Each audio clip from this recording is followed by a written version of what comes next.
Good morning mga ka-BTV. Ito na po mga ka-BTV ang hinihintay ng 32 milyon na mga Pilipino ang ipapahayag ng ating Vice President Sara Duterte. Pakinggan po natin at panoorin po natin hanggang sa dulo ang video niya at ang kanyang pahayag. Okay.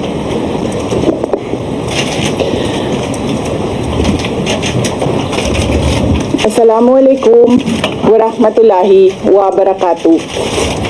Madayaw ug maayong adlaw kaninyong tanan. Magandang araw sa inyo lahat. Proverbs 19 verse 21 states, "Many are the plans in a person's heart, but it is the Lord's purpose that prevails." It took me 47 years to understand that my life was never meant to be only mine. Unlike others, I may not have been born just to chase happiness. For a long time, I questioned the weight of responsibility to my family, to my country, to everyone who called on me. Today, I have peacefully accepted that my life is unlike any other. Sa unang mga buwan ng aming mga termino, nakita ko na ang kawalan ng katapatan ni Bongbong Marcos Jr. sa mga pangakong binitawan noong kampanya, pati na sa kanyang sinumpaang tungkulin para sa bayan. Dahil hindi ko kinaya na maging bahagi ng 2025 national budget na tadtad ng katiwalian, pinili kong umalis sa kabinete kahit alam ko na mula pa noong 2023 na ang magiging kapalit ay ang aking impeachment. Mga kababayan, humihingi ako ng paumanhin. Patawad kung tinulungan ko mahalal si BBM bilang Pangulo ng ating bansa.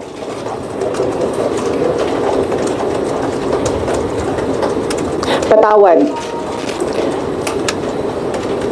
kung hanggang ngayon ay marami pa ring Pilipino ang nalulunod sa baha ng dahil sa malawakang korupsyon. Patawad kung lantaran ang pang-aabuso ng ating mga institusyon para sa pansariling interes ng mga politiko.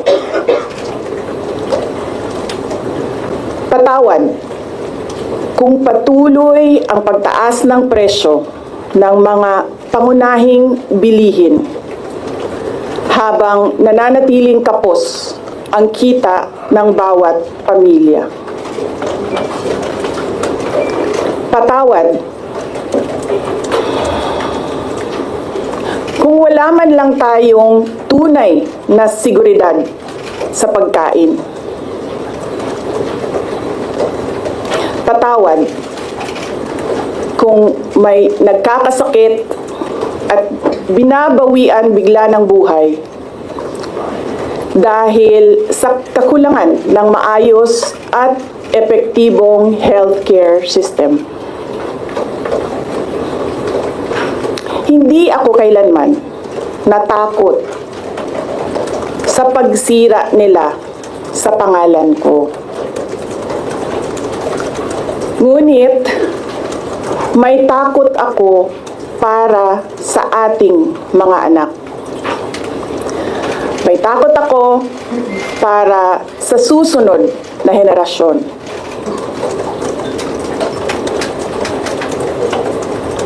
May takot ako para sa mga kababayan nating walang bahay sa ibang bansa. Walang pangalawang pasaporte, walang ibang matatakbuhan kundi ang Pilipinas. Kahit ito'y patuloy na nalulugmok sa kahirapan. Na ako'y kahadlok, nga moabot ang adlaw na dawaton na lang nato ang kapobrihon isip kapalaran.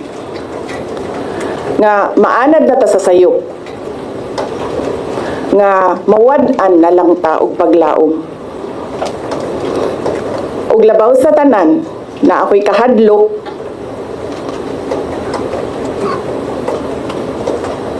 nga moabot ang adlaw nga wala na tay Pilipinas nga ikahatag sa atong mga anak.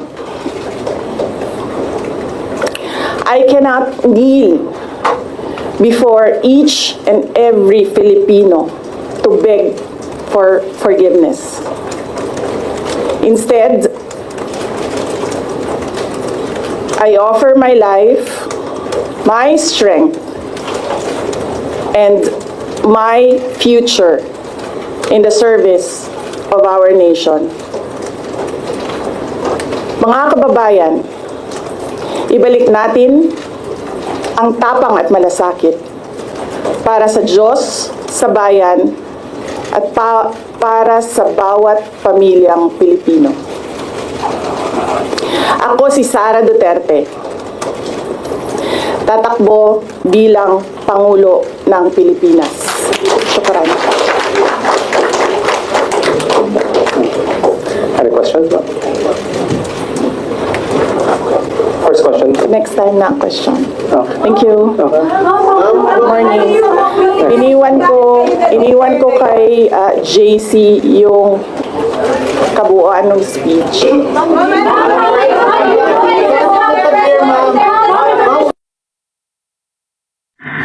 So ayun na nga po mga ka-BTV, ipinahayag na po ng ating Vice President Inday Sara Duterte na siya po ay tatakbong President ng Pilipinas sa darating na 2028. Ito po ang inihintay ng 32 milyon at ikakasiya ng sambayanang Pilipino, at ito rin po ang ikakagalit ng mga anti-Duterte. Hanggang sa muli po, always remember, God is good all the time. God bless us all. BTV React is now signing off. Bye-bye. Please subscribe to BTV Reacts channel and click the notification bell. Thank you, BTV friends!